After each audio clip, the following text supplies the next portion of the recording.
Dan dua-duanya punya kebiasaan unik. Abu Darda ahli puasa, Salman ahli puasa. Dua-duanya sahabat Nabi, saling mengerti, dan dua-duanya memuliakan tamu. Antum tahu apa yang terjadi? Ketika ditanya tentang Islam oleh malaikat Jibril kepada Nabi Muhammad SAW, jawaban pertama dari Nabi SAW adalah terkait dengan amalan-amalan ritual kita. Di hadis Muslim, nomor hadis yang ke-8 yang tadi Anda catat. Selesai Ramadan, kemudian masih memiliki hutang puasa. Mana yang didahulukan? Qadha atau kemudian sunnah? Dan di sini dua pendapat ulama. Saya agak sedikit cepatnya. Kedua, amalan kedua yang berlanjut di 2 Syawal sampai dengan akhirnya 30 Syawal, kurang lebih 30 Syawal,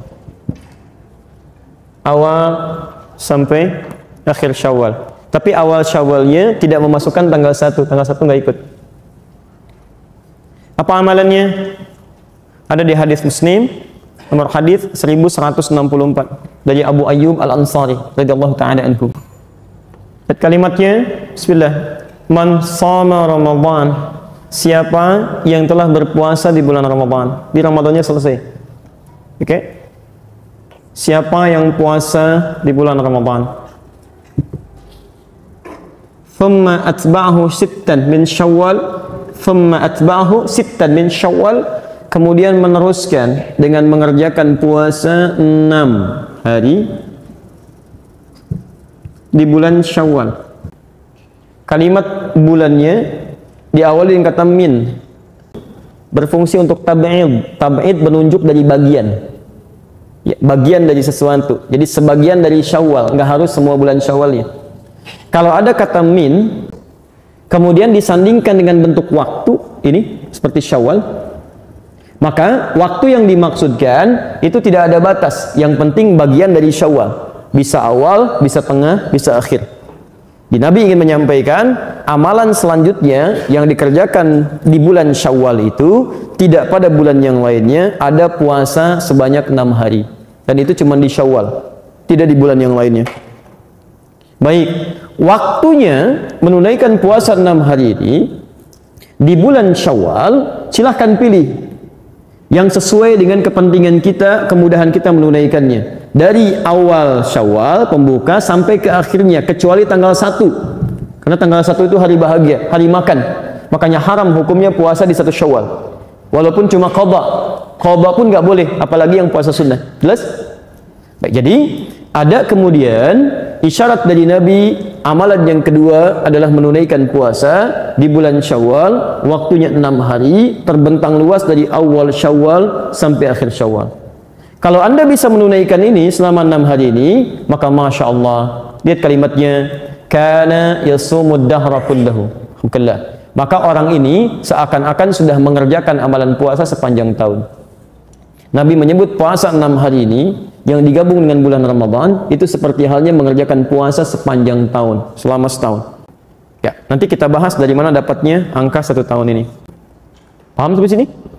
Baik, yuk kita mulai teruskan bahasanya. Dari mana dapat angka 1 tahun ini? Pertama, kita ambil kaidah dulu dalam hadis riwayat Al-Bukhari di Kitabus Siyam, nomor hadis yang pertama, hadisnya qudsi, posisi paling kiri sebelah atas di kitabnya. Lihat, wal hasanatu bi asyri amsalihha. Setiap kebaikan yang dikerjakan oleh orang puasa itu berganda 10 kali lipat. Kalau di Ramadan 10 kali hari biasa, kalau dia kerjakan 10 kali lipat amalannya. Jadi nilai 1 sama dengan berapa? 10. Kalau bahasa Qur'annya, man jaa bil hasadati falahu asyru amsalihha. Setiap mengerjakan satu kebaikan itu sama dengan 10 kali lipat nilainya, 10 kebaikan. Sekarang perhatikan sini. Kalau kita puasa Ramadan berapa lama? Sebulan. 29 sampai 30 hari. Ambillah kemudian yang bulat misal. Ambil yang bulat 30 hari. Baik, jadi kalau sekali puasa berapa nilainya? 10 kali biasa. Sekarang 30 kali puasa, kali 10 berapa? 300. Masya Allah. Saya mau tambah 6 hari dalam Syawal, tambah 6. Kalau satunya 10, 6 kemudian dikali 10 jadi berapa? 60. Masya Allah. 300 tambah 60? 360. 1 tahun ada berapa hari? Dalam Hijriah 353 hari. 353 hari. Maka bayangkan, ketika kita puasa tambah dengan Syawal, seperti halnya orang punya amalan sebanyak 360. Itu yang disebutkan dalam bahasa Nabi, orang yang puasa Ramadan tambah 6 hari seakan-akan puasa selama setahun. Paham ya? Dia punya pahala seperti orang puasa selama setahun. Jadi diurut, kalau satunya berbanding satu, ini 360. Jelas ya? Maka Anda dapat Ramadan selama sebulan 30 kali 10, 300, kemudian tambah dengan 60, 360, dan dapat hitungan pahala yang luar biasa. Nah, tapi persoalannya, kita belum turunkan ke hukum fikihnya. Nabi menyebutkan waktunya dari terbentang luas di bulan Syawal, dari awal Syawal sampai akhir Syawal. Nah, sekarang persoalannya, tidak semua orang bisa menemukan waktu yang sama untuk berpuasa. Karena itulah para ulama sepakat menyebutkan 6 hari ini bisa dipahami dengan dua hal. Satu, bisa 6 hari berturut-turut bagi yang memudahkan untuk menunaikannya. Bisa juga dipahami tidak harus berturut-turut, yang penting ambil 6 hari saja. Karena kalimat nabinya tidak menyebutkan kalimat berturut-turut mengerjakan. Di Anda misalnya ambil sehari misalnya di sini, ambil sehari di pertengahan, ambil misalnya 2 hari di pertengahan, ambil 3 hari di akhir, nggak ada masalah. Yang penting hadis ini tidak mengatakan berturut-turut, yang penting tunaikan dapat 6 hari dari bulan Syawal. Jelas? Baik. Yang kedua, tidak semua orang bisa menunaikan puasa ini, misal langsung di awal Syawalnya, karena dia masih menikmati ibadah yang pertama tadi terkait dengan berbagi. Ya, dikerjakannya di tanggal 1, tapi momentumnya terus bergerak. Kadang-kadang tanggal 2, kadang tanggal 3, nerima kunjungan ini, nerima kunjungan itu, dan sebagainya. Nah, dalam hal ini kami ingin berikan rumus fikihnya. Lihat sini, jika dalam satu keadaan hukum bertemu dengan hukum lain, maka berlaku kaidah prioritas. Disebut fikih aulawiyah, fikih prioritas. Yang paling tinggi nilainya itu yang didahulukan. Contoh, sunnah bertemu dengan wajib. Mana yang paling tinggi nilainya? Wajib. Kalau sunnah bertemu wajib, maka sunnah kita hentikan, pindah kepada wajib kalau waktunya bersamaan. Contoh paling gampang, antum sholat qabliyah zuhur bisa 4 rakaat, kalau waktunya cukup, kalau waktunya mendesak bisa ambil 2 rakaat. Ini riwayatnya Ummu Habibah, ini riwayatnya Ibnu Umar. Jangan dipertentangkan, yang ini kalau lebih luas, ini yang lebih ringan. Masalahnya, ketika antum kerjakan yang 2 rakaat, rakaat keduanya tiba-tiba qomat. Ya, qomat. Antum masuk rakaat kedua, sedangkan iqamat berkumandang, Allahu Akbar, Allahu Akbar. Nah, antum teruskan atau hentikan? Nah, dalam hal ini, Anda harus hentikan yang sunnah, langsung tunaikan yang wajib. Jadi jangan terlampau soleh, antum teruskan misalnya, nggak usah. Antum berhenti di sini, antum tunaikan yang wajib, karena hukum ini sudah memanggil di atas yang ini. Jelas ya? Ustadz, bagaimana status salat saya? Berita baiknya, Nabi menyampaikan di hadis riwayat Al-Bukhari, lihat kalimatnya. Idza maridal abdu, kalau seorang hamba punya uzur, nggak bisa menyempurnakan amalan rutinnya, au safar, atau bahkan dia safar, tidak mengerjakan sama sekali amalan rutinnya. Maksud tidak mengerjakan itu, antum punya amalan sunnah, misal, antum mau ke Bandung, istirahat di kilometer 57. Begitu sampai di kilometer 57, macet luar biasa, antum jamaah qashar, duhur dengan asar dipertemukan di waktu duhur, tunaikan 2 rakaat, 2 rakaat. Begitu antum selesai, masih ada kesempatan luas misalnya untuk sholat sunnah, ya sambil menunggu jalanan lewat dan lenggang. Ada kesempatan, antum sholat sunnah lagi nggak? Tidak usah. Nggak usah sholat sunnah, awas, hati-hati. Yang fardu aja dikurangi, masa mau tambah dengan sunnah? Jadi jangan terlampau berlebihan di sini, ya. Jadi antum tidak kerjakan sholat sunnah, karena yang fardu aja dikurangi. Nah, kalau Anda terbiasa mengerjakan sholat sunnah sebelumnya, itu Anda nggak kerjakan sholat sunnah, pahala sholat sunnahnya dituliskan sempurna. Sempurna. Persis kasus yang ini, antum sholat sunnah, begitu rakaat yang kedua, iqamah yang wajib berkumandang, Allahu Akbar, Allahu Akbar. Saat antum hentikan, pahala antum dituliskan sempurna, walaupun belum menyempurnakan sholatnya. Tapi bukan untuk direncanakan, besok-besok sholat sunnahnya semenit lagi sebelum qomat. Dia begitu takbir, Allahu Akbar, Allahu Akbar, Allahu Akbar, kumayan. Nah, itu nggak tepat. Nah, itu tidak tepat. Jadi saya kembalikan ke sini. Sunnah bertemu dengan fardu, ini sudah diketahui. Sekarang sunnah ketemu sunnah, mana yang dahulukan? Ya sunnah, ini juga sunnah ya, baik ya. Nah, lihat status sunnahnya. Ada yang muakkadah, ada yang sunnah ghair muakkadah, yang adiyah. Ada yang ditekankan, muakkadah itu sangat ditekankan. Ada yang adiyah, yang biasa. Misal, mohon maaf, bersalaman itu sunnah, sunnah adiyah dimanapun diterapkan. Tapi pasca sholat yang sangat ditekankan sunnahnya zikir. Jadi begitu antum salam, assalamualaikum, assalamualaikum, yang diutamakan zikir dulu, salamnya belakangan. Karena sunnah muakkadah bertemu dengan adiyah di sini, ghair muakkadah. Nah, dalam konteks ini, misal, ini masih paham. Tapi kalau muakkadah ketemu muakkadah, mana yang dahulukan? Ini sangat ditekankan, ini sangat ditekankan. Mana yang dahulukan? Nah, maka rumusnya ambil yang maslahatnya paling banyak. Ambil yang maslahatnya paling banyak. Contoh, puasa 6 hari di bulan Syawal, sunnahnya apa? Muakkadah, sangat ditekankan. Tapi memenuhi undangan orang untuk dijamu pun sama, muakkadah, sangat ditekankan. Ada undangan makan, sedangkan kondisi antum saat puasa. Ketika antum sedang puasa, tiba-tiba diundang orang lain dan antum hadir disuguhi makanan, nah, mana yang paling penting antum pilih? Buka atau teruskan puasanya? Nah, di sini antum jangan tahan puasa, antum mesti buka. Buka. Dan di sini antum dapat pahala double. Pertama, pahala dari kesungguhan ikhtiar niat puasanya, dapat pahala, dan di sini pahala memenuhi jamuan orang lain. Ini. Jadi jangan dipertahankan, antum buka di situ. Antum buka. Jelas ya? Nah, karena itu umumnya orang-orang di awal-awal bulan Syawal itu, walaupun tidak semuanya, hukum ini nggak berlaku sama. Ya, kalau antum di awal bulan Syawal dihadapkan pada kondisi ini, sedang puasa, tiba-tiba diundang buka, antum datang aja buka, makan. Ya, tapi tidak semua hukumnya sama. Jangan disimpulkan awal puasa jangan puasa, itu nggak boleh. Karena orang padang pasir dapat dari mana tamunya? Tiap hari ketemu unta, tiap hari ketemu pasir, gitu kan? Nah, tidak harus dipaksakan dia kemudian mesti berbuka, tidak. Ini beda situasi. Tapi maksud saya, kalau antum dihadapkan pada situasi seperti ini, maka antum dahulukan buka, antum dapat bagian 2 kali puasa di situ. Dua kali pahala. Pahala untuk puasanya dan pahala bukanya. Salman Al-Farisi diundang oleh Abu Darda. Dua-duanya sahabat mulia. Dan dua-duanya punya kebiasaan unik. Abu Darda ahli puasa, Salman ahli puasa. Dua-duanya sahabat Nabi saling mengerti dan dua-duanya memuliakan tamu. Antum tahu apa yang terjadi? Abu Darda ketika kedatangan Salman, maka sunnahnya dilakukan. Apa itu? Bikin makanan. Tapi Abu Darda masih puasa. Ya, Salman dihidangkan makanan. Dan Salman tahu kebiasaan Abu Darda. Maka disinilah kemudian Salman mengatakan, lihat termosnya, kata Salman, ayo kita makan sama-sama. Abu Darda menguji, saya puasa. Kata Salman, saya nggak mau makan sampai kamu makan dengan saya. Apa yang dilakukan keduanya? Dua-duanya sama-sama buka. Padahal Salman puasa, dihidangkan makanan, ya. Dan Abu Darda puasa. Ketika Salman datang, Salman makan, Abu Darda makan. Lihat, dua sahabat Nabi, dua-duanya puasa, dua-duanya menerapkan hukum sunnah. Satu menyiapkan makanan, satu puasa buka, yang satu lagi menemani orang buka. Dua-duanya buka, masya Allah. Itu yang paling enak, ya. Baik, Ustadz, bagaimana kalau kedatangan tamunya pas jam 5 sore? Baik.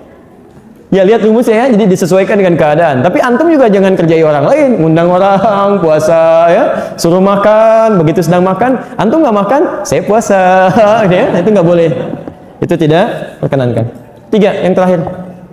Kita bergerak untuk ke ujung talim kita. Di akhir talim kita, yang terakhir yang ketiga. Sebelum ke yang ketiga sebentar untuk akhwat. Selesai Ramadan kemudian masih memiliki utang puasa. Mana yang didahulukan? Qadha atau kemudian sunnah? Nah, di sini ada 2 pendapat ulama. Yang pertama mengatakan dahulukan dulu qadhanya. Karena itu statusnya wajib hutang dengan prinsip tadi. Baik, jadi utang itu harus dilunasi, dibayar, dahulukan dulu qadha baru kemudian sunnah. Tapi ada ulama juga yang memberikan pandangan yang kedua. Mereka berpendapat boleh bagi yang khawatir kehilangan puasa sunnahnya Syawalnya karena waktunya terbatas Syawal, sedangkan qadha terbentang sampai Ramadan berikutnya, maka dia boleh mendahulukan yang Syawal dulu, kemudian setelah itu baru tunaikan yang qadha. Dalilnya diambil dari kejadian yang menimpa Sayyidah Aisyah radhiyallahu taala anha. Beliau pernah mengqadha puasanya di bulan Sya'ban yang ketika berjumpa dengan Ramadan berikutnya. Jadi ini pandangan yang mutasahilin, yang meringankan. Tapi kalau Anda tanya pendapat saya lebih memilih pendapat yang pertama di antara 2 ini.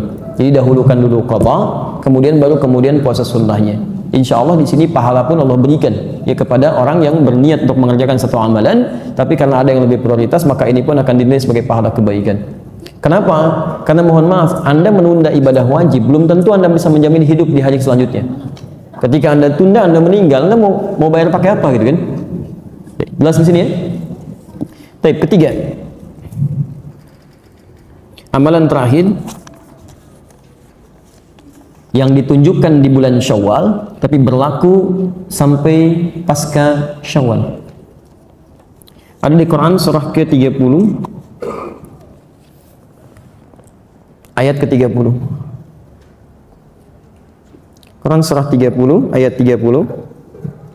Tafsirnya, keterangan Nabi-nya ada di hadis riwayat Muslim, nomor hadis yang ke-8. Ya, kalau antum punya yang bahasa Arabnya, Syarah Imam An-Nawawi jilid pertama di kitab Al-Muqaddimah, pembahasan Muqaddimah, hadis nomor ke-8, posisi paling kiri sebelah atas. Baik, saya bacakan ya. Baik, amalan yang ketiga, lihat kalimatnya, fa'aqim wajhaka lid-dini hanifa. Maka hadapkanlah dirimu ke dalam ketentuan syariat din hanifa dengan lurus dan benar.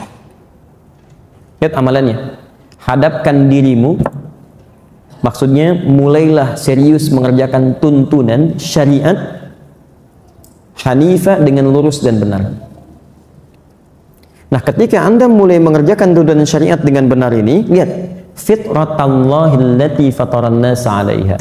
Itulah fitrah yang telah Allah tetapkan saat Allah menciptakan manusia. Tolong Anda fokus ya, karena ini tidak mudah untuk menjelaskannya. Semoga Allah berikan kemudahan. Perhatikan sini. Ini tidak mudah menguraikannya, seperti juga tidak mudah untuk menghapus tulisannya. Baik. Jangan berikan amalan yang bukan ahlinya. Lihat sini. Fokus sini. Amalan ketiga adalah diistilahkan dengan istilah Al-Quran dengan komitmen untuk mengerjakan aturan syariat,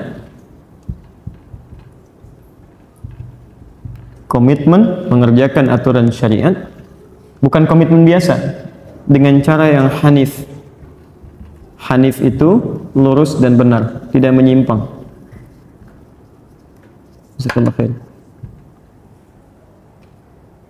Nah, ketika Anda komitmen mengerjakan tuntunan syariat, aturan syariat itu dengan lurus dan benar, itu oleh Allah disebut fitrah. Fitrah kehidupan kita. Ternyata saat kita diciptakan itu penciptaan kita, tujuan utamanya untuk menjadikan kita memenuhi aturan syariat untuk ibadah. Quran surah 51 ayat 56, wa ma khalaqtul jinna wal insa illa liya'budun. Tidaklah aku ciptakan jin dan manusia itu kecuali untuk ibadah kepadaku.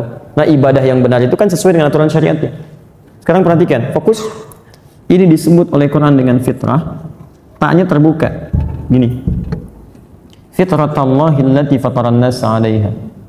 Sedangkan fitrah ini seakar dengan kata fitrun.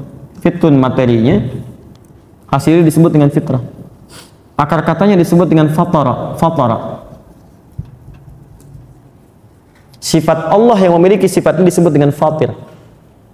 Sekarang perhatikan, ketika Nabi Ibrahim bertekad memenuhi tuntunan syariat, meninggalkan semua sembahan kaumnya, bahkan beliau meninggalkan matahari, meninggalkan bulan, meninggalkan segalanya untuk menuju kepada Allah, beliau menyebutkan kalimat fatara ini yang kaitannya dengan fitrah. Quran surah ke-6 ayat 79, supaya yang terukur dengan ini Qurannya.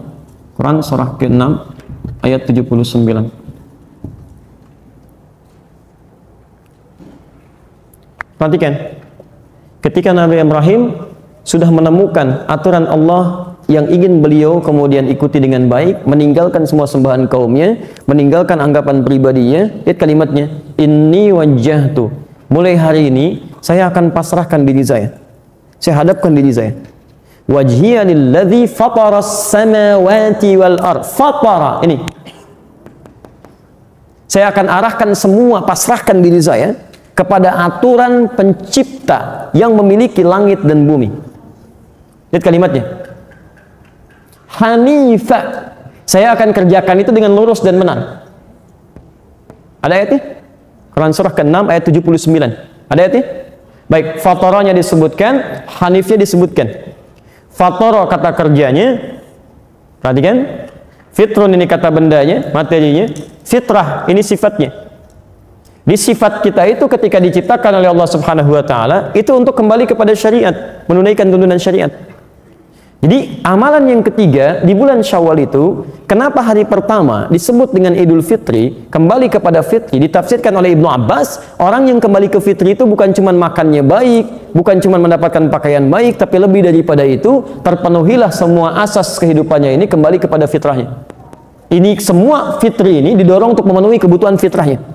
Semakin dekat dengan Allah Subhanahu wa taala. Makanya diistilahkan oleh beliau Idul Fitri bermakna Idul Fitrah.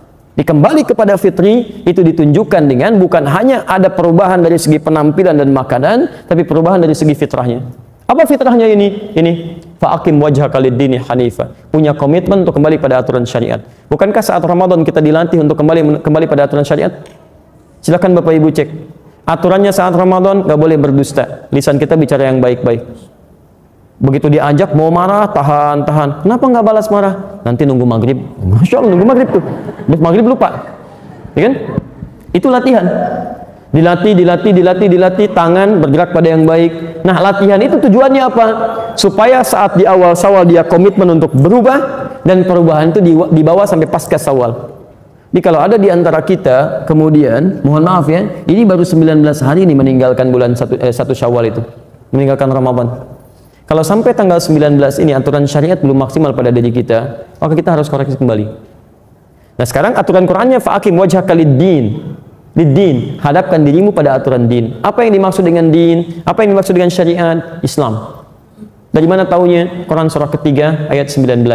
Innad dina indallahil Islam. Yang dimaksud din, syariat ini Islam. Jadi amalan di bulan Syawal selanjutnya yang berlaku terus melewati Syawal adalah ada komitmen dari setiap muslim untuk kembali pada aturan-aturan Islam dalam kehidupannya. Apa diantaranya? Ketika ditanya tentang Islam oleh malaikat Jibril kepada Nabi Muhammad SAW, jawaban pertama dari Nabi SAW adalah terkait dengan amalan-amalan ritual kita. Di hadis Muslim, nomor hadis yang ke-8 yang tadi Anda catat. Begitu malaikat bertanya pada Nabi SAW, kalimatnya mal Islam, apa itu Islam? Kata Nabi, lihat, antasyhada an la ilaha illallah wa anna Muhammad Rasulullah. Lihat memaknai kata hanif. Saya komitmen tidak menjadikan Tuhan manapun selain Allah sebagai Tuhan yang layak untuk disembah. Ilah itu Tuhan yang layak untuk disembah. La-nya itu nafi. Jadi kalau Anda mengucapkan la, artinya Anda menafikan Tuhan yang lain. Jadi tidak boleh kemudian ada orang Islam sudah mengucapkan la ilaha illallah, dia masih mengakui ada Tuhan lain selain Islam, selain Allah. Ada Tuhan lain selain Allah, ada agama lain selain Islam, itu nggak boleh. Kalau dia mengucapkan kalimat itu berarti dia sedang keluar dari nilai syahadatnya. Bermasalah syahadatnya. Jelas ya? Di mustahil ada orang mengucapkan tidak ada Tuhan selain Allah, tapi kemudian dia berkata ada agama lain selain Islam, ada Tuhan lain selain Allah, itu bermasalah. Jelas di sini? Maka ilmu untuk meningkatkan kualitas itu disebut dengan tauhid namanya. Cara mendekat kepada Allah diikat dengan kalimat wa asyhadu anna Muhammad Rasulullah. Diikuti tuntunan bagaimana Nabi menuntun kita untuk mendekat pada Allah Subhanahu wa taala. Jelas di sini? Baik. Kalau hukum negara kita harus menghargai. Harus menghargai, ya. Artinya menghargai itu tidak boleh memaksa. Ya, ada diikat di pasal 29 ayat 1. Ya, pasal 29 ayat 21. Negara menjamin kemerdekaan tiap-tiap penduduk untuk memeluk agamanya masing-masing. Ya, maaf, ayat 2-nya. Ayat 1-nya dasar negara kita adalah apa? Bukan ketuhanan yang Maha Esa. Ya, silakan cek. Pasal 29 ayat 1, negara berdasar atas ketuhanan yang Maha Esa. Pasal 29 ayat 2, negara menjamin kemerdekaan tiap-tiap penduduk untuk memeluk agamanya masing-masing dan beribadah menurut agama dan kepercayaannya itu. Silakan cek. Saya menghafal itu waktu SD itu. Kelas 3, itu tahun berapa itu? Ya, setahu saya demikian. Nggak tahu kalau berubah sampai sekarang, gitu kan? Setahu saya demikian. Nah, yang paling menarik begini. Yang paling menarik, silakan kembalikan. Aturan itu jelas, kata Quran la ikraha fiddin, nggak boleh paksa orang. Jadi kita nggak boleh paksa orang ikutan sholat, ikutan ibadah, silahkan. Masing-masing aja. Kita hanya boleh berdakwah dengan lembut. Kalau mau terima, silahkan. Tidak, kami nggak akan paksa. Nggak boleh. Tapi juga, kita tidak diperkenankan intervensi agama orang lain dengan mengatakan semua agama sama, itu nggak boleh. Kalau semua agama sama, kenapa dia pilih itu, dia pilih ini, dan saya pilih ini? Ya, maka lakukan masing-masing, dan itu toleransi tingkat yang paling tinggi. Zero toleransi itu dalam akidah, toleransi tingkat yang paling tinggi. Paham sampai sini? Baik. Maka kalau ada orang mengatakan dia beriman, dia muslim, tapi masih mengatakan semua agama sama, itu orang sedang sakit. Kurang sehat dia, mungkin lelah itu ya. Nah, yang seperti itu jangan diikuti. Jangan diikuti. Ini satu. Yang kedua, mohon izin saya teruskan, wa tuqimas shalah. Dia memperbaiki salatnya. Menyempurnakan salatnya, karena iqamah itu sempurna. Maka mohon maaf, coba buat perubahan pada diri kita. Kita harus punya resolusi untuk berubah. Dimulai Idul Fitri ini, coba perbaiki. Antum dilatih sholat sunnah, sholat tarawih, tahajud, kemudian duhanya, nggak ketinggalan saat Ramadan. Masa iya sih dari semua banyak sholat itu tidak membuat sholat kita berubah lebih baik pasca Ramadan? Ayo. Ya, maaf ya, maaf. Ini bahasa Quran halus sekali, halus tapi tajam. Bahkan ada orang sholat masih belum tahu, belum paham apa yang dibaca dan dilakukan dalam sholatnya. Mau sampai kapan? Antum rukuk nggak ngerti yang dibaca, sujud nggak paham yang diucapkan. Bagaimana bisa khusyuk sholatnya? Karena dari itu kita belajarlah. Hari ini kita ambil takbir, pahami isinya, kemudian maknanya apa. Jadi begitu lisan mengucapkan Allahu Akbar, hatinya, pikirannya kemudian menerjemahkan Allahu Akbar, Allah Maha Besar. Hatinya meresapi, saya berikan Engkau yang Maha Besar ya Allah, tapi saya masih merasa besar dalam hidup, kadang-kadang sombong pada orang lain. Allah, jangan wafatkan saya dalam keadaan sombong ya Allah. Jangan wafatkan saya dalam keadaan merasa besar ya Allah. Anda baca Allahumma ba'id baini wa baina khatayaya, ya, kemudian setelah itu Anda pahami artinya. Begitu Anda takbir baca doa itu, rasakan dosa apa yang Anda bawa sampai pengen minta diampuni. Allahumma ba'id baini wa baina khatayaya kama ba'adta bainal masyriqi wal maghrib. Ya Allah, kalau saya salat sekarang membawa kesalahan dosa ya Allah, dan mungkin waktunya saya wafat sekarang, mohon ya Allah ampuni saya, jauhkan saya dari kesalahan saya, jangan dibuka lagi sampai kiamat ya Allah. Seperti timur dan barat tidak pernah dipertemukan keduanya. Anda tangisi dan sebagainya. Seperti Abu Bakar. Abu Bakar itu saking khusyunya, pahamnya bacaan sholat, baru takbir begini aja, tangannya sudah bergetar. Takut ketika sholat membawa benih kesombongan dalam dirinya, itu bergetar begini. Sama mirip Pak, kalau subuh di puncak begini getar juga. Ya. Zakat, puasa, haji, dan seterusnya. Ya, saya kira itu untuk ukuran kita. Jadi, coba dicek lagi, ini hari ke-20 di bulan Syawal, apakah kita sudah ada perubahan? Apakah sudah berbagi dalam kebaikan? Dan saya simpulkan di akhir untuk penekanan, mohon maaf, urusan ibadah masing-masing, tapi kalau urusan untuk bersedekah, berbagi, itu lintas akidah. Saya ingatkan, lintas akidah. Jadi kalau urusan untuk infak, berbagi, memberikan kepada yang lain, mohon jangan dibatasi orang Islam saja. Ya, mau bagi-bagi kue, kok saya nggak kebagian Bu? Ibu kan bukan Islam, nggak boleh. Ya, Anda bagikan. Karena lihat, semua hadis Nabi tentang pemberian tidak mengikat dengan akidah. Umumnya tidak mengikat dengan akidah. Pernah lihat hadis ini? Siapa yang masak masakan dan baunya sampai pada tetangganya, maka bagilah tetangganya walaupun cuma kuahnya. Oh, Masya Allah. Itu maksud hadisnya, kalau ibu masak kuahnya saja. Itu maksudnya. Ya, supaya dia tidak suudzon kepada Anda. Oh, dia masak opor, kok nggak bagi-bagi, padahal cuma kuahnya. Ya, tapi kalau Anda masak dengan opornya, ya bagikan porsi yang sesuai. Tapi mohon maaf, hadis itu tidak pernah menyebutkan kalau tetangga Anda Muslim, tidak. Anda mungkin tinggal di sini, tetangga Anda mungkin ada yang Kristen, yang Hindu, yang Buddha, bagi dia, berikan makanan. Begitu Anda antarkan, Masya Allah, ibu kok baik banget ya. Oh, bukan baik, ini karena Allah perintahkan saya untuk berbagi. Ini karena Nabi saya yang minta. Terus kalau Nabinya nggak minta bagaimana Bu? Tidak, Nabi tidak mungkin begitu. Pasti berikan kebaikan. Besoknya dia tanya, mungkin masuk Islam. Anda niatkan, ini bagian dari hidayah. Ya, bahkan lebih dalam lagi, saya tadi sampaikan di live school, di beberapa tempat saya sampaikan, bahkan Anda punya pohon pun, mungkin ada pohon-pohon, ada buahnya, ke tetangga Anda walaupun non-muslim. Itu kalau buahnya sampai ke tetangga Anda, hukumnya hakun musytarak, hak bersama. Usahakan sebelum lisannya keluar minta izin, Anda sampaikan. Jadi begitu buahnya berbuah, Anda sampaikan, Pak, Bu, mohon maaf, kenapa? Itu kalau nanti buahnya tumbuh, berbuah dan sudah matang, nggak usah minta izin, petik aja, ambil. Oh, saya mencuri dong. Tidak, ibu sudah ngambil, itu hak kita bersama. Dari mana ketentuannya? Itu Nabi saya yang sampaikan. Quran yang berikan aturannya. Boleh saya lihat, tunjukkan, dia belajar, mungkin masuk Islam. Masuk Islam. Ya, besoknya ayam Anda masuk ke tempat dia. Wah, biasa lah. Baik, saya cukupkan sampai di situ deh, nggak saya teruskan. Bismillah, kita berikan waktu supaya ada persiapan nanti ke asar, jadi 5-10 menit ke depan ya. Ustaz, Bolehkah niat puasa sunnah Senin Kamis disatukan dengan niat puasa Syawal? Masya Allah, nggak mau rugi ya. Baik.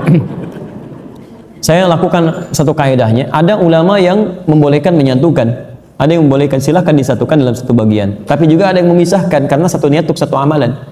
Tapi ingat, ketika Anda berpindah pada amalan yang lebih tinggi, maka amalan rendah itu akan ikut pahalanya. Misal, amalan rendah ke yang lebih tinggi, misal. Amalan rendah itu kalau setiap saat bisa dilakukan, misal Senin Kamis, setiap Senin dengan Kamis. Begitu Anda puasa Senin Kamis, Anda mendapati puasa Syawal misalnya. Ya, berkaitan dengan puasa Seninnya, Anda niatkan Syawalnya, itu Seninnya otomatis dituliskan pahalanya. Karena kebiasaan Anda sudah mengerjakan itu. Nah, rumusnya pindahkan amalan yang rendah, pindah ke yang tinggi. Begitu mengerjakan di yang tinggi di satu yang bersamaan, maka amalan yang biasanya yang rendah sudah dituliskan pahalanya. Jangankan yang ini, Anda puasa Senin Kamis misal. Terus Anda pindah ke puasa Daud. Puasa Daud. Ya, jadi ketika Anda puasa Daud, misal Senin puasa, Selasa tidak, Rabu puasa, Kamis. Anda biasa puasa Senin Kamis, nah Kamisnya nggak usah puasa. Nggak usah puasa. Ingat, puasa Senin, Selasa tidak. Rabu puasa, Kamis tidak. Jangan Kamis Anda puasa lagi. Karena Daud itu puasa sehari, puasa tidak. Sehari lagi tidak.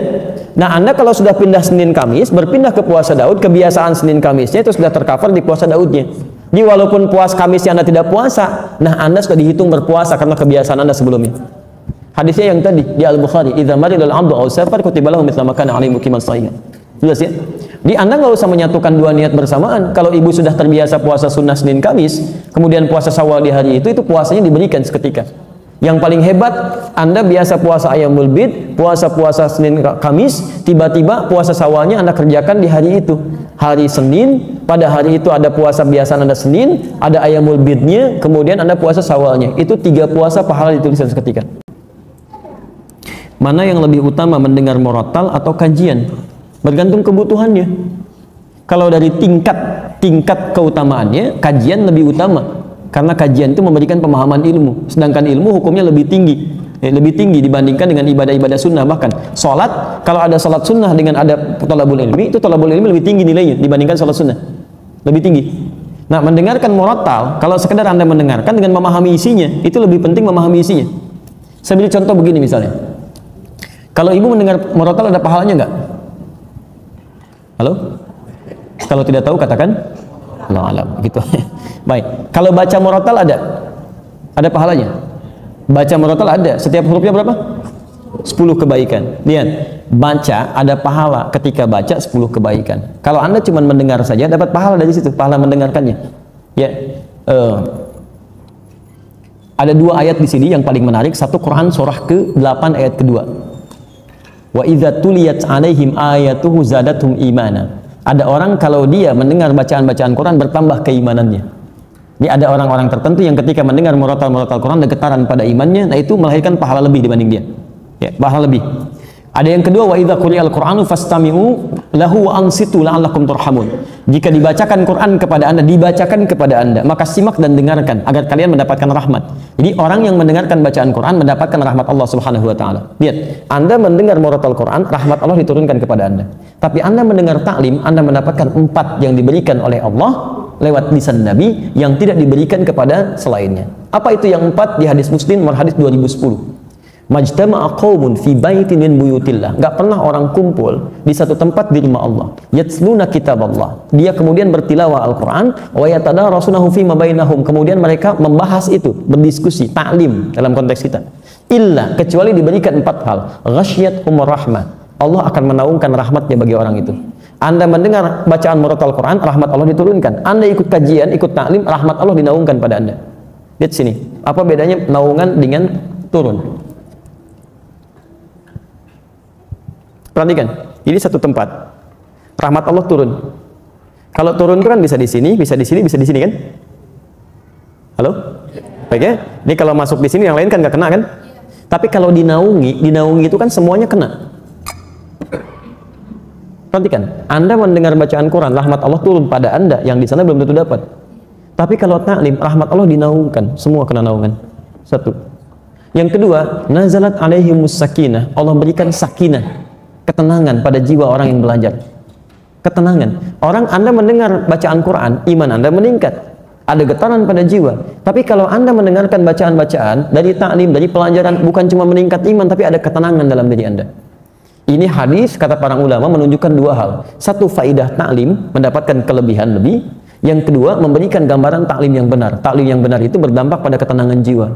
Jadi kalau Anda belajar dimanapun tidak membuat hati Anda tenang, jauh dari Allah, berarti taklim Anda belum sempurna. Tinggalkan, cari yang lebih baik. Termasuk dengan saya, kalau saya tidak memberikan materi yang bisa menenangkan jiwa Anda, mendekatkan Anda kepada Allah, tinggalkan saya, cari guru lain. Cari guru lain. Saya tidak akan katakan harus ikut dengan saya, tidak. Cari guru lain, ambil faidahnya, dan dekatkan diri Anda dengan Allah. Yang ketiga, wahafathumul malaika. Orang yang ikut ta'lim itu dikerumuni oleh malaikat. Dan yang keempat, wa dzakarahumullahu fiman indah. Disanjung-sanjung oleh Allah sampai selesai taklimnya di sekitar makhluk yang ada di sekitarnya. Anda bayangkan, Anda mendengar murotal Quran cuma mendapatkan satu, rahmat Allah. Tambahan bonusnya getaran jiwa. Tapi kalau Anda ikut kemudian taklim, pengajian dan sebagainya, dan sifat pengajiannya benar, maka 4 diberikan, 1:4. 1:4. Ya, apalagi dalam bacaan kemudian taklimnya itu disinggung tentang ayat-ayat Allah, dibacakan juga, pahalanya ada, plus lagi dengan yang lainnya dan seterusnya. Allah Ta'ala a'lam bishawab. Wah. Ya, ada kemuliaannya walaupun mungkin tidak sama dengan yang datang. Ya, yang di YouTube ada, Masya Allah, Anda jauh masih mau mendengar, ada orang dekat nggak mau datang. Itu luar biasa gitu kan? Ada pahalanya. Ada pahalanya, pahala dia dari belajar, ada perubahannya, ada materi dia catat, dia pelajari, itu pahala besar sekali. Ada pahala besar sekali, walaupun dia tidak hadir ke tempatnya. Ya, ada pahalanya. Jadi pertama, pahala dari pelajaran dia, pahala dari penyimakan dia, pahala tekad dia berubah, pahala setiap dia menulis, pahala dia mengamalkan. Ada banyak sekali. Ya kan kaidah fikihnya begitu. Ma la yatimul wajibu illa bi fa wajib. Ya kan? Sesuatu yang tidak bisa dilakukan kecuali dengan itu, maka itu menjadi hal yang melekat pada dirinya. Saya nggak bisa datang, tapi saya punya perangkat ini, saya kerjakan lewat itu. Atau mala yu'khadhu kulluhu la yutruku kulluhu. Sesuatu yang nggak bisa dikerjakan semuanya, jangan ditinggalkan seluruhnya. Saya nggak bisa datang, tapi saya bisa simak dari sebagian tayangannya. Boleh, silakan. Itu ada pahalanya untuk kita semua. Ada pahalanya insya Allah. Tapi kalau Anda masih bisa hadir dan bisa Anda jangkau, maka pahalanya lebih banyak lagi. Ada di Ibnu Majah nomor hadis 233. Riwayatnya dari Abu Darda. Man salaka tariqan yaltamisu fihi ilman, satu, sahalallahu lahu tariqan ilal jannah. Siapa yang menyiapkan dirinya, bersiap-siap menempuh jalan untuk belajar sampai datang ke tempat tujuan, setiap langkahnya akan dihitung, kata Nabi, untuk meringankan langkahnya ke surga saat di akhirat. Yang kedua, wa innal malaikata la tad'u ajnihataha ridwan li talabil ilmi. Dan para malaikat, kalau Anda tahu, sejak Anda berangkat dari tempat Anda tinggal, itu membentangkan sayapnya, memberikan ridho kepada Anda sampai Anda pulang lagi. Ya, hanya dijadikan gaib, tidak tampak pada pandangan kita oleh Allah supaya kita nggak khawatir. Kalau ditampakkan malaikatnya begini, Anda nggak akan berangkat tuh. Anda di rumah aja. Kenapa? Ada malaikat nih. Masya Allah. Baik ya. Baik, itu belum selesai. Dan kemudian yang ketiga, seluruh penghuni langit dan bumi sampai hatal hitan allati fil bihar, sampai paus-paus hiu-hiu yang ada di lautan, yastaghfirun li talibil ilmi, memohonkan ampunan kepada Allah untuk para penuntut ilmu. Jadi saat kita belajar ini, Anda jangan kira ya semua ahli langit dan bumi yang beriman kepada Allah, bahkan hewan-hewan itu memohonkan ampunan untuk para penuntut ilmu. Tapi bukan yang biasa yang mau merubah dirinya untuk lebih dekat dengan Allah Subhanahu wa taala. Jadi bukan pelajaran-pelajaran yang menjauhkan Anda dari Allah. Hati-hati. Anda ngaji, tapi dalam pelajaran itu Anda diminta menjauh dari Allah. Semua agama sama, kita mesti menyamakan. Nah, itu bukan, itu nggak ada manfaatnya. Ada keburukan di situ. Paham ya? Baik. Makanya hasil orang taklim benar itu dengan yang tidak benar itu lain. Kalau orang taklimnya benar, walaupun banyak macet, nggak ada begitu pulang halangin ambulan, misalnya, itu nggak ada. Ya pasti baiklah, semuanya baik. Jadi saya tidak ingin ada orang-orang yang belajar kemudian, apalagi belajar dengan kita sama-sama, nyakiti orang lain. Tidak boleh ada. Tidak boleh ya. Jadi, walaupun Anda parkir, nanti berikan kesempatan supaya berangkat dengan baik dan sebagainya. Ada yang mencela, balas dengan kebaikan. Ya, jangan diolok-olok. Yang salah itu perbuatannya, bukan orangnya. Ya, Anda tahu Firaun? Tahu, kita dengar di Quran disebutkan namanya Firaun, zalimnya luar biasa. Tapi pernahkah Allah menyebutkan nama aslinya? Tidak. Inisialnya aja. Firaun kan dari Faraoh, raja Mesir. Gak pernah disebutkan namanya. Karena yang salah bukan namanya, yang salah perilakunya. Antum lihat Firaun, jahatnya luar biasa. Begitu dikoreksi, kesalahannya dikoreksi. Namanya nggak disebutkan, nama aslinya. Ada orang tidak sejahat Firaun, tapi antum celah namanya luar biasa. Digunjingkan, dibully habis-habisan. Antum tuh mau bully orang atau mau memperbaiki kesalahan orang? Itu harus dilihat lagi gitu kan. Coba cek kembali. Nanti begitu sudah selesai minta maaf, materai 6.000 dan sebagainya. Kan nggak jelas seperti itu. Untuk apa gitu kan? Untuk apa? Apakah boleh membaca Al-Quran tafsir tanpa wudu? Baik. Dalam konteks ini, Imam An-Nawawi dalam kitab At-Tibyan fi Adab Hamalatil Quran, kalau punya kitabnya yang asli warna kuning, terbitan Darun Nafais, halaman 34. Ya, ada di posisi paling kiri di pertengahan paragraf kedua, baris pertama. Ittafaqal ulama, semua ulama sepakat. Ingat, semua ulama sepakat. Lihat. Dalam konteks orang yang tidak punya wudu, itu masih dibolehkan untuk menyentuh. Ya, menyentuh misalnya mushaf atau ingin membaca, walaupun itu bukan yang utama. Walaupun bukan yang utama, di utamanya Anda punya wudu, jelas ya. Tapi kalau haid itu beda. Ya, ala annal haid, bahwa orang perempuan yang tengah haid itu kalau untuk nyentuh boleh, mushaf boleh, tapi untuk baca itu yang tidak diperkenankan. Jelas ya. Walaupun di sini ada perbedaan pendapat ulama, tapi yang paling rajih dari jumhur ulama, yang paling rajih untuk perempuan yang haid untuk baca Quran itu tidak diperkenankan. Karena kalamullah itu suci, keadaan dirinya belum suci. Tapi kalau dia mau mendengarkan tafsir itu boleh, baca tafsirnya, ya, baca tajwidnya boleh. Kalau baca Qurannya tidak, dia menunggu sampai sucinya. Makanya saya sarankan pada perempuan-perempuan, ibu yang dalam keadaan belum suci, ibu misalnya, maaf, bisa atur waktu. Saat suci ibu baca Qurannya, saat dalam keadaan sedang haid ibu baca tafsirnya, tajwidnya dan sebagainya, fikihnya, itu masya Allah. Dan berita baiknya, ketika ibu beramal dalam keadaan sucinya, kemudian saat sedang tidak suci amal itu nggak dikerjakan, itu otomatis pahalanya tetap mengalir, Bu. Anda baca Quran satu hurufnya berapa? 10. At-Tirmidzi nomor hadis 2910. Man qara'a harfan min kitabillah falahu asyru hasanat. Siapa yang baca satu huruf dari Al-Quran, kitabullah, dapat 10 kebaikan. Ibu baca saat suci. Begitu saat haid, ibu nggak baca, ibu baca tafsirnya. Itu pahala kebiasaan ibu baca Al-Quran dituliskan seketika, sempurna pahalanya. Dituliskan. Setiap yang biasa dalam keadaan sucinya. Itu hadisnya sahih. Ya, hadisnya sahih. Baik, ibu ambil contoh. Para ulama di sini berhukum ketat, Bu, ya. Kalau ibu contohkan, jangan mengambil dari ayat-ayat Qur'annya. Atau ada yang kedua, memberikan solusi, tidak diniatkan untuk membacakannya, tapi diniatkan untuk mengajarkannya. Bukan dalam konteks membaca. Ada yang ngambil jalan tengah itu. Baik, ya. Allah Ta'ala a'lam bissawab. Sebentar ya, saya bacakan di sini supaya teratur bacanya. Ya, nanti ibu angkat, sana angkat, sana angkat, sana angkat, saya pulang. Bismillah. Bagaimana kalau di sini tanpa jilbab, ya? Teruskan tanpa jilbab. Tidak ada aturan yang mengatur itu, tapi kalau dalam adab itu yang sempurna dibacakan dalam keadaan yang baik. Ya, yang perempuan berwudu dulu dan kenakan jilbab yang baik, menghadap ke arah kiblat. Itu adabnya ada. Kitab Imam An-Nawawi itu bagus sekali mengaturnya. Sehingga ketika kata para ulama itu begini, rasakan ketika membaca Quran seperti benar-benar Anda membaca kalam Allah, firman Allah. Rasakan Allah melihat kita. Apakah Bapak Ibu nggak senang dilihat Allah dalam keadaan yang terbaik? Yang terbaik. Dilihat manusia dandan gitu kan? Kenapa dilihat Allah dalam keadaan yang biasa-biasa saja? Paham ya? Jadi kalaupun ada kebolehannya, tapi yang utama dalam penampilan terbaiknya. Itu poinnya. Apakah boleh sholat tahajud setengah jam sebelum subuh? Boleh. Boleh, setengah jam sebelum subuh boleh. Yang tidak boleh itu setengah jam setelah sholat subuh. Nah, itu tidak boleh. Ya. Baik, cukup dulu ya. Kami harus segera kembali karena saya nanti akan live dalam sesi Al-Quran Sunnah Solution. Yang belum terjawab di sini ada 1 atau 2. Insya Allah nanti dijawab dalam sesi Quran Sunnah Solution ba'da maghrib. Tersambung live lewat Akhir TV dari Masjid Al-Ihsan PT MPJS di Bekasi.